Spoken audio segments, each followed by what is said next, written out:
Welcome to Suman TV. నేను మీ నవీన్. ప్రస్తుతం మనతో ప్రముఖ laparoscopic and laser surgeon doctor Kareddy Sridhar Reddy గారు ఉన్నారు. హాయ్ సార్, నమస్తే అండి.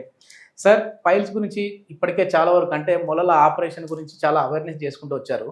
సో మొన్నటి వరకు కూడా సమ్మర్లో ఎట్లాంటి జాగ్రత్తలు తీసుకోవాలి, పైల్స్ రాకుండా ఏం చేయాలనేసి చెప్పారు. ఇది అంటే సమ్మర్కి మాత్రమే పైల్స్ పరిమితమా, లేదంటే రెయినీ సీజన్ అదేవిధంగా వింటర్కి కూడా వచ్చే విధంగా ఉంటుంది? అంటే సమ్మర్ అయిపోయింది కదా, ఇంకా మేము హ్యాపీగా ఉండొచ్చు అని అనుకుంటా ఉంటారు కదా, అట్లాంటి వాళ్ళ కోసం సార్. సో ఇన్ని రోజుల వరకు సమ్మర్ గురించి చెప్పుకున్నాం. ఎందుకంటే సమ్మర్లో బయట ఎండ ఎక్కువ ఉంది, లోపల చల్లగా ఉండాలని చెప్పి బీర్లు తాగేవారు.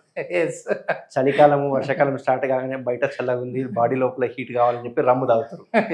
సో బీరు రమ్ము ఏది తాగినా కానీ రెండు ఆల్కహాలిక్ కంటెంటే. సో 5 to 10% ఆల్కహాల్ కంటెంట్ పెరిగింది అంటే కనుక ఆటోమేటిక్గా మూత్రం ద్వారా ఎక్కువ డిహైడ్రేషన్ అయిపోయి వాళ్ళు కాన్స్టిపేషన్కి గురవుతుంటారు. కాబట్టి ఇక్కడ తాగే వాళ్ళని చూసుకుంటే కనుక, మెయిన్గా ఆల్కహాలిక్స్ కనుక తీసుకుంటే కనుక డైలీ 2 పెగ్గులు కానీ 3 పెగ్గులు తాగే వాళ్ళని చూసుకుంటే కనుక పెద్దగా వేరియేషన్ ఉండదు. ఎందుకంటే వాళ్ళు ఏ టైంలో తీసుకున్నా కానీ ఆల్కహాల్ ఎఫెక్ట్ అనేది కాన్స్టిపేషన్ మీద 100% ఉంటుంది. ఎందుకంటే డిహైడ్రేషన్ అవుతాం కాబట్టి వాళ్ళ కాన్స్టిపేషన్ అనేది ఎప్పటిలాగానే ఉంటుంది.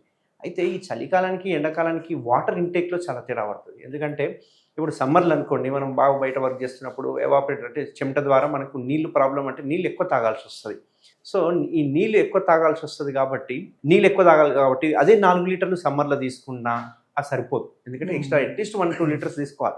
అప్పుడే ఆ వాటర్ని అనేది బాయిల్ వాడుకోవడం స్టార్ట్ చేస్తుంది, అంటే మోషన్ ఫ్రీ అయ్యేటట్టు చేస్తుంది. అదే ఈ సమ్మర్ దాటి రెయిన్ సీజన్ కావచ్చు, వింటర్ సీజన్ కావచ్చు, 4 to 5 లీటర్స్ సరిపోతుంది. ఎక్స్ట్రా తీసుకోవాల్సిన అవసరం లేదు. ఎందుకంటే బాడీ యొక్క వాటర్ కంటెంట్ ఏదైతే ఉందో, కెపాసిటీ ఏదైతే ఉందో 4 లీటర్స్తో అడ్జస్ట్మెంట్ చేసుకుంటుంది. ఎందుకంటే చెమట రూపంలో బయటికి వెళ్ళదు కాబట్టి. సో వాటర్ పరంగా చూసుకుంటే కనుక 4 లీటర్స్ సరిపోతుంది. బట్ ఎండాకాలంలో కూడా నేను అదే 4 లీటర్స్ తీసుకుంటాను అంటే సరిపోదు. ఆ 4 లీటర్స్తో పాటు ఇంకొక 1-2 లీటర్స్ ఎక్స్ట్రా తీసుకోవాలి. అప్పుడే మనకు ఈ కాన్స్టిపేషన్ నుంచి ప్రాబ్లం సాల్వ్ అయిపోతుంది. ఇంకొక ఇంపార్టెంట్ ఏంటి అంటే, యూజువల్గా నేను గమనించిన ఈ సీజనల్ వేరియేషన్ చూసుకుంటే కనుక ఆల్కహాలిక్స్లో పెద్ద తేడా లేదు. ఎందుకంటే వాళ్ళు సేమే తాగుతారు, మేబీ కంటెంట్ మారుతుందేమో అంతే తప్ప సేమ్ ఉంటుంది. ఇంకా రెండోది చూసుకుంటే కనుక ఈ సమ్మర్లో కంటే రెయిన్ సీజన్, వింటర్ సీజన్లో ఈ నాన్ వెజ్ కన్సంప్షన్ అనేది చాలా హెవీగా ఉంటుంది. ఎందుకంటే మేబీ వేడివేడిగా తినాలనుకోవచ్చు, కానీ లేకపోతే ఇంకేదైనా రీజన్ వల్ల చూసుకుంటే కనుక ఈ చికెన్ కానీ మటన్ కానీ మసాలాలు సమ్మర్లో తినకూడదన్నారని సో మసాలాలు సమ్మర్లో తింటే వేడి చేస్తుంది ఒక ఫీలింగ్ తోటి అప్పుడు తగ్గించి ఇప్పుడు తింటారు. చలికాలంలో చాలా ఎక్కువ తింటారు. దీంతో వాళ్ళకి ఏం కాన్స్టిపేషన్ స్టార్ట్ అవుతుంది. సో మన హాస్పిటల్కి వచ్చే వాళ్ళని చూసుకుంటే కనుక సమ్మరు ఇట్లా వేరియేషన్ ఏమి ఉండదు. ఏ డేటా ఆ డేటా సపరేట్గా వస్తుంటారు. ఎందుకంటే ఎవరి ప్రాబ్లం వాళ్ళకు ఉంటుంది, ఎవరు తినేది వాళ్ళు తింటుంటారు కాబట్టి వాళ్ళు యథావిధిగా వస్తూనే ఉంటారు. బట్ తీసుకోవాల్సిన జాగ్రత్తలు ఏంటి అంటే, నాన్ వెజ్ ఎక్కువ తిన్నా పర్లేదు, కానీ తిన్న తర్వాత వాటర్ కంటెంట్ కూడా చాలా ఇంపార్టెంట్. అట్లని చెప్పేసి కంప్లీట్గా నేను నాన్ వెజ్ తింటా, నేను ప్రోటీనే తింటా, నేను కార్బోహైడ్రేట్ తీసుకోను, నేను ఫైబర్ తీసుకోను అంటే ఖచ్చితంగా కాన్స్టిపేషన్కి గురవుతారు. అంతేకాకుండా ఆల్రెడీ పైల్స్ ఉన్న వాళ్ళకి నరకం కనిపిస్తుంది. ఏ ప్రాబ్లం లేని వాళ్ళు బాగా నాన్ వెజ్ తిని నీళ్ళు కానీ తక్కువ తాగితే కనుక ఫిషర్ అటాక్ అవుతుంది. ఒక్కసారి ఫిషర్ అటాక్ అయింది అంటే మళ్ళీ తర్వాత మెల్లగా పైల్స్ డెవలప్ అవ్వడము, యాబ్సెస్ కావడం, ఇట్లాంటివన్నీ ఒకదానికొకటి చైన్ లింక్ అన్నట్టు. ఇది ఒక్కసారి లైఫ్లో ఆ ఏరియాని కనుక మనం పట్టించుకోవడం మానేస్తే కనుక మన లైఫ్ అంతా దాని చుట్టే తిరగాల్సి వస్తుంది. కాబట్టి కొంచెం వాటర్ కంటెంట్ కానీ non veg content non veg తగ్గించి వాటర్ ఎక్కువ తీసుకోవడం, ఈ ఫైబర్ ఎక్కువ తీసుకోవడం అలవాటు చేసుకోవాలి. మెయిన్ వెయిట్ లాస్ అవ్వాలి అనుకున్న వాళ్ళలో ఇవి చూస్తూ ఉంటాం కదా సార్. ఎందుకంటే మీరు చెప్పేదాని ప్రకారము క్యాప్స్ తగ్గించాలి, ఇవి తింటేనే మనం ఎక్కువ వెయిట్ గెయిన్ అవుతున్నాము అని చెప్పేసి అంటుంటారు. అట్లాంటి వాళ్ళకి ఎక్కువ ఈ సమస్యలు చూస్తుంటాము. ఈ వెయిట్ తగ్గాలి అనుకున్న వాళ్ళు చాలామంది ఏం చేస్తారంటే ప్రోటీన్ ఫుడ్ తీసుకుంటారు. కార్బోహైడ్రేట్స్ తక్కువ తీసుకోవడం చాలా మంచిది. షుగర్స్ కానీ కార్బోహైడ్రేట్స్ కానీ తక్కువ తీసుకోవడం వల్ల ఏ ప్రాబ్లం లేదు. ఈవెన్ మీరు 20%కి తగ్గించిన ప్రాబ్లం లేదు. కానీ ఇక్కడ ఫైబర్ చాలా ఇంపార్టెంట్. అండ్ ఇంకొక ఇంపార్టెంట్ ఏంటి అంటే, ఇక్కడ ప్రోటీన్ ఎంత ప్లే చేస్తుందో ఫైబర్ కూడా అంతే ప్లే చేస్తుంది. మనం ఫైబర్ డైట్ కన్నా ఎక్కువ తీసుకోవడం స్టార్ట్ చేస్తే ఫైబర్లో ఒక అడ్వాంటేజ్ ఉంటుంది. ఏంటి అంటే, ఈ ఫైబర్ డైట్ తీసుకోవడం వల్ల కడుపు నిండుతుంది, కానీ క్యాలరీస్ రావు. కాబట్టి దానివల్ల వెయిట్ తక్కువ అవుతుంటారు. అండ్ ఇటువంటి కాన్స్టిపేషన్ ప్రాబ్లమ్స్ కానీ ఇవి ఏవి ఉండవు. అదే ఒట్టి ప్రోటీన్ తీసుకున్నారనుకోండి, ఖచ్చితంగా కాన్స్టిపేషన్ అనేది ఉంటుంది. కాబట్టి ఫైబర్ మోస్ట్ ఇంపార్టెంట్. మన ఇండియన్స్లో చూసుకుంటే కనుక ఫైబర్ చాలా తక్కువ తీసుకుంటారు. మనం తీసుకునే సలాడ్స్ కానీ ఇవి చాలా తక్కువ ఉంటాయి. బట్ మీరు అదే ఫారిన్ కంట్రీస్లో చూసుకుంటే కనుక వాళ్ళు తినే ప్లేట్ 80% సలాడ్స్ ఉంటాయి. Only 20% proteins, carbohydrates. అదే మనం ఏదన్నా బిర్యానీ తినే ముందు కూడా సలాడ్స్ పెడుతుంటారు కదా. ఎస్. కానీ మన వాళ్ళు దాన్ని పక్కన పెట్టేసేస్తారు. మసాలాలు అట్లాంటి తింటాం, అసలైన మంచివి అన్ని పక్కకు పెట్టేసి. అంటే మజ్జిగ అనేది సమ్మర్లో తీసుకుంటా ఉంటారు కదా సార్, అందులో గుడ్ బ్యాక్టీరియా ఉంటుంది అనేసి.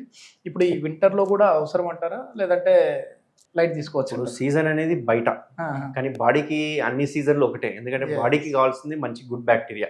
ఏదైతే గుడ్ బ్యాక్టీరియా ఉందో అది కర్డ్లో చాలా బాగుంటుంది. ఎందుకంటే ఈస్ట్ కాబట్టి అది మనము చలికాలానికి సంబంధం లేకుండా ప్రతి సంవత్సరం అంతా మీరు కర్డ్ తీసుకోవడం వల్ల చాలా అడ్వాంటేజెస్ ఉంటుంది. కాబట్టి నేను ప్రతి ఒక్కరికి ఏం చెప్తానంటే ఖచ్చితంగా ఏదైనా ఒక పూట ఖచ్చితంగా అట్లీస్ట్ ఒక 2 స్పూన్స్ ఆఫ్ కర్డ్ అయినా ఖచ్చితంగా తీసుకోవాలి.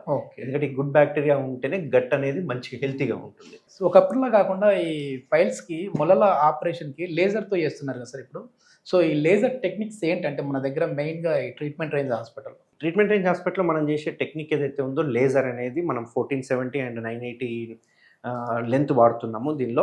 అయితే ఇక్కడ మెయిన్ ఇంపార్టెంట్ ఏంటంటే టెక్నిక్స్ ఇంపార్టెంట్. చాలా మంది లోపల నుంచి కాలుస్తుంటారు, బయట నుంచి కాలుస్తుంటారు. బట్ దానికి ఒక టెక్నిక్ ఉంటుంది, ఇంటర్స్పెక్టెడ్ స్పేస్ అని చెప్పేసి.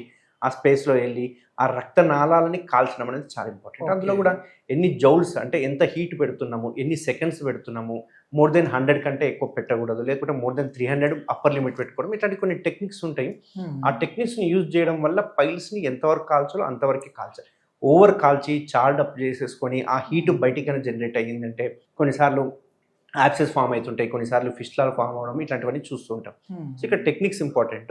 అయితే ఈ లేజర్తో పాటు మనం ఒకవేళ గ్రేడ్ 3 గ్రేడ్ 4 ఉన్నాయంటే ఖచ్చితంగా మేము స్టేప్లర్ కానీ చివాటిస్ టెక్నిక్స్ కానీ ఇట్లాంటి కొన్ని టెక్నిక్స్ ఉంటాయి, లేకుంటే ఆర్ట్రియల్ లైగేషన్ అని ఉంటుంది. ఇట్లాంటి టెక్నిక్స్ వాడడం వల్ల ఏంటంటే రిజల్ట్స్ బాగుంటాయి. ఎప్పుడైతే వచ్చిన పైల్స్ని మనం తీసేయడమే కాకుండా ఒక సర్జన్గా మైండ్లో ఉంచుకోవాల్సిందంటే మళ్ళీ ఈ ప్రాబ్లం అనేది నెక్స్ట్ టైం రికరెన్స్ రాకూడదు, మళ్ళీ నెక్స్ట్ టైం ఆ పేషెంట్ ఆ బాధపడకూడదు అనేది మైండ్లో పెట్టుకొని చేయడం వల్ల ఏంటంటే ఇది 100% సక్సెస్ రేట్ ఉంది. అండ్ పైల్స్ ఇప్పటివరకు చేసిన దానిలో ఏ ఒక్కరికి మళ్ళీ ఇంతవరకు పైల్స్ రాలేదు. ఆ ప్రాబ్లం అనేది ఇంతవరకు ఎప్పుడు ఫేస్ అవ్వాలి. మెయిన్ ఈ పైల్స్ అన్నా సర్కంసిషన్ అన్నా ఫస్ట్ అందరికి గుర్తు వచ్చేది హైదరాబాద్లో ట్రీట్మెంట్ రేంజ్ హాస్పిటలే.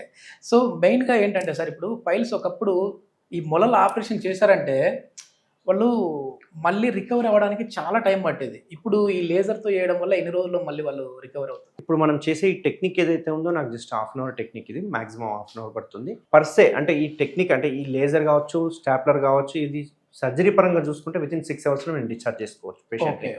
బట్ ఏదైతే స్పైనల్ అనస్థీషియా ఇస్తున్నామో దానివల్ల మనం 12 to 24 అవర్స్ అనేది హాస్పిటల్ స్టే అవసరం పడుతుంది. సపోజ్ ఈరోజు సర్జరీ చేశానంటే నేను రేపు మధ్యాహ్నం కల్లా డిశ్చార్జ్ చేసేస్తాను యూజువల్గా.